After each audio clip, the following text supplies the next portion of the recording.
श्री स्वामी समर्थ. तर आज शनिवार आहे. फक्त आज खिचडी भातच केला आहे आणि नंतर बाकीचं पण खायला आहे, त्यामुळं फक्त खिचडी भातच केला आहे. आज आई आणि मुलगा पण येणार आहेत, तर म्हटलं सकाळ सकाळी ना आज भांडे घासायचे पण खूप जास्त गार लागत आहे. सकाळचे 7-7:30 वाजले, तर म्हणून म्हटलं आज आहे ना थोडे झाडं येतं त्याला पाणी देऊन घ्यावं.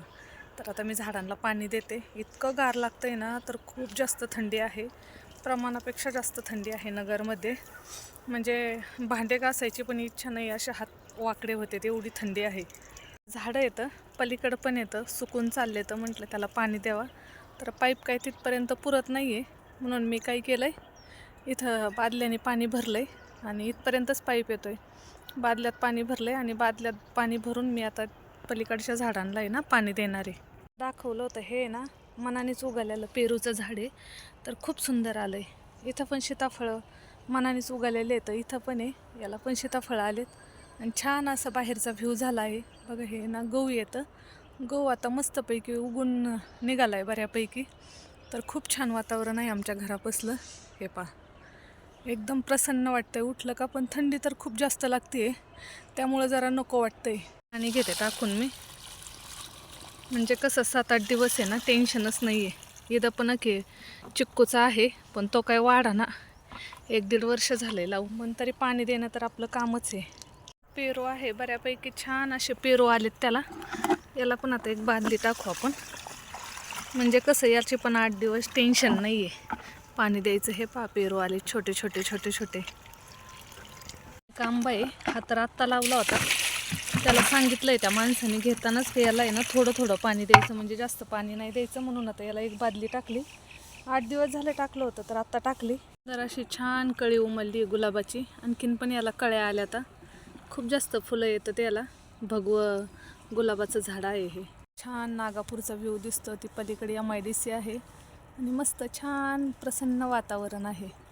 जे की मन किती पण आपलं उदास असलं ना, तर प्रसन्न मन होतंय, तर खूप छान वाटतं मला.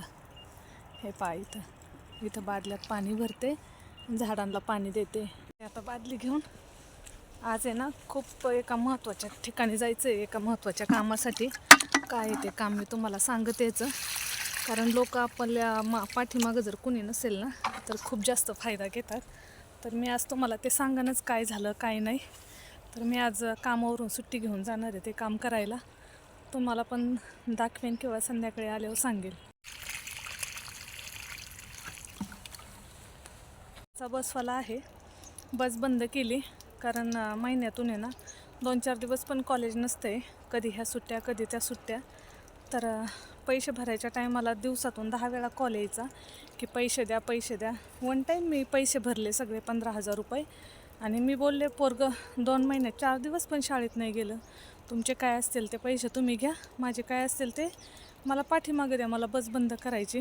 तर तो बसवाला देतो बोलला, आणि आज 15 दिवस झालं आहे माझा नंबर आहे ना ब्लॉक लिस्टला टाकला आहे. तर आज मी त्याच्या ऑफिसला जाणार आहे. तर काय होतं आहे ना हे मी तुम्हाला नक्कीच सांगेल. मागं पुढं कोणी नसलं ना, त्यांना माहिती आहे घरात जेंट्स माणूस नाही आहे, तर हिचे पैसे बुडिले तरी हे काय करणार आहे.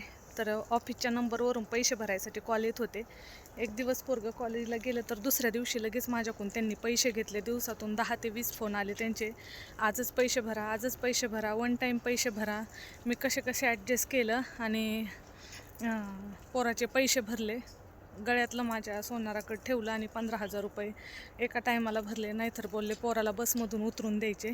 आणि आता मी म्हटलं बस बंद करायची 2 महिन्यात 4च दिवस, पोरगं 4 ते 8 दिवस गेला असेल, तुमचे 2 महिन्याचे पैसे घ्या आणि माझे बाकी काय असतील ते पैसे देऊन टाका. तर हो बोलला आहे, आणि माझा 15 ते 20 दिवस झाले ब्लॉक लिस्टला नंबर टाकला आहे. तर मी आज जाणार आहे, कारण आपल्या कष्टाचे पैसे तर ते आपण का सोडायचे. मला 10-12 हजार रुपयासाठी पूर्ण महिनाभर एवढ्या थंडीत काम करावं लागतं, आणि मी त्याला का पैसे सोडू हे. तर मी आज जाणार आहे. तर काय होतं हे मी तुम्हाला नक्कीच पुढच्या व्हिडिओमध्ये सांगेल.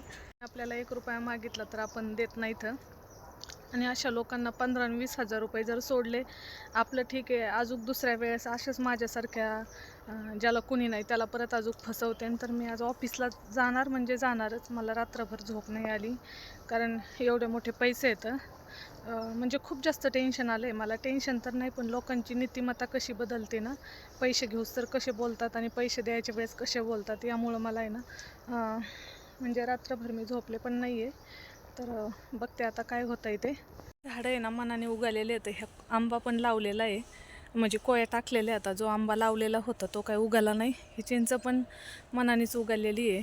हे सीताफळ, इकडचं तिकडचं पेरू आणि इथले फक्त 2 लावलेले आहेत. हे पण आईने पुण्यावरून कोया दिलते, हे पण तेच झाडं आहेत.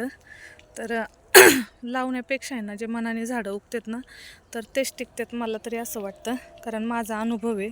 मी 400-400, 500-500 रुपयाचं एक आंब्याचं झाड आणून लावलं होतं, तर ते कोणतंच आलं नाही आहे. तर एवढंच झाड आलं आहे फक्त. हे पण आईने पुण्यावरून कोया दिलत्या आणि हे पोराला आहे ना शाळेत भेटलं होतं आवळ्याचं झाड, तर ते आवळ्याचं झाड आहे. हे पण छान आहे. आंब्याच्या झाडाला देऊन घेते आता पाणी. किती छान वातावरण झालं आहे, खूप जास्त सुंदर वातावरण झालं आहे, मनाला मोहक असं. किती पण माणूस डिप्रेशनमध्ये असेल आणि हे जर वातावरण पाहिलं तर खूप लवकर त्याचा मूड चेंज होतो. तर हे घराच्या पाठीमागच हे सगळे झाडं येतं. इथं कढीपत्ता आहे छान, पलीकड पण रामफळे, पलीकड पण आहेत, तिकडं मोगरा आहे, चाफा आहे. खूप छान झाडं लावलेत मी. तर नक्कीच पहा तुम्ही उद्याचा पण व्हिडिओ, त्यात पण असंच नवनवीन काहीतरी येणार आहे. तर व्हिडिओ आवडला असेल तर नक्कीच शेअर करा, लाईक करा, सबस्क्राईब करा. धन्यवाद. तर आता झालं आहे, इथलं एक आंब्याचं झाड राहिलं आहे आणि इथं थोडे राहिले. तर आज मी नक्कीच जाणार आहे, कारण रात्रभर मला झोप नाही आली. कारण लोकांची नीतिमत्ता कशी असते यावरूनच समजते. घेऊस तर किती गोड बोलतात आणि लोकांचे पैसे द्यायच्या वेळेस कशी त्यांची नीतिमत्ता बदलते. तर पुढचा व्हिडिओ नक्कीच बघा, उद्या टाकेल तो. तर हा व्हिडिओ कसा वाटला मला नक्कीच सांगा. आवडला असेल तर लाईक करा, छान कमेंट करा, नवीन असाल तर सबस्क्राईब करा. आत्तापर्यंत तरी मी हा व्हिडिओ बंद करते. चला, श्री स्वामी समर्थ.